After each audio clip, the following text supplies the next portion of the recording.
Hello, my name is Joseph Selbie, and I am the co-author of a book called The Yugas, which is a exploration of a fascinating historical cycle that lasts 24,000 years. And it is fascinating because by looking through the lens of a ascending and then a descending cycle of human development and the development of civilization, many things that don't add up about our past suddenly fit. And things about our present make more sense.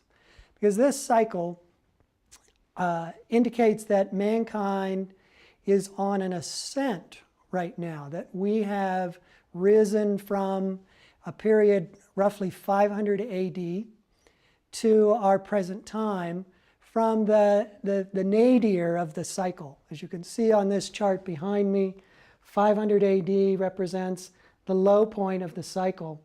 12,000 years before that, 11,500 BC, mankind was at the height of development.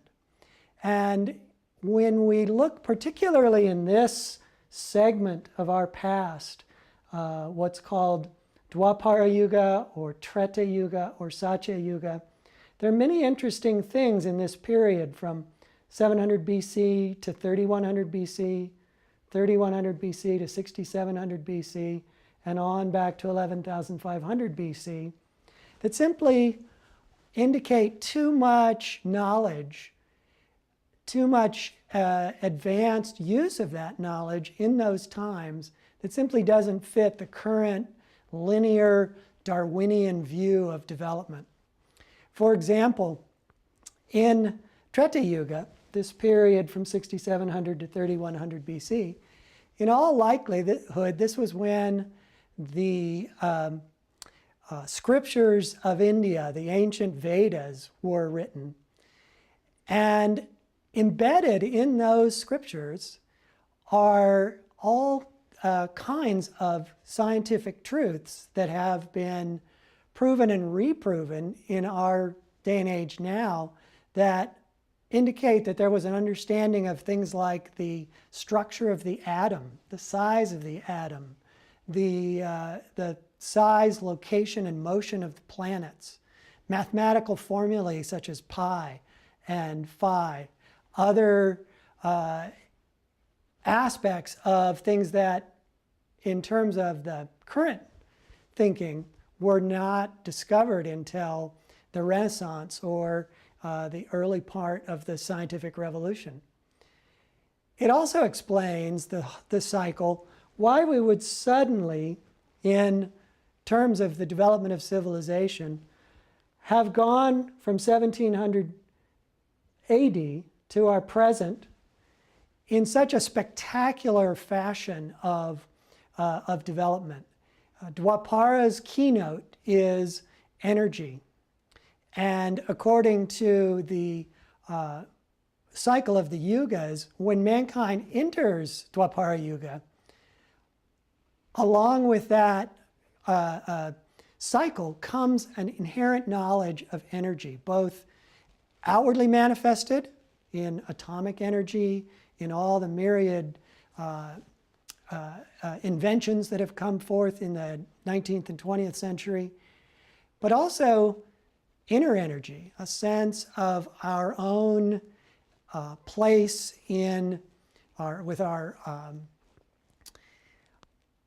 inner abilities for focusing and using life force, for using psychic abilities. A lot of these capabilities have come more strongly to the fore in the last 100 years especially, but in the last 300 years since we entered Dwapara.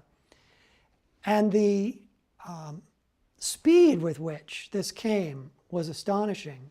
In 1900, at the very beginning of what we would call Dwapara proper, amazing number of discoveries were made. Einstein's theory, which put forth that matter is nothing more than condensed energy, was put forward. Freud's whole conception of there being a subconscious, a sort of potential reservoir of energy within the human psyche came forward at that time.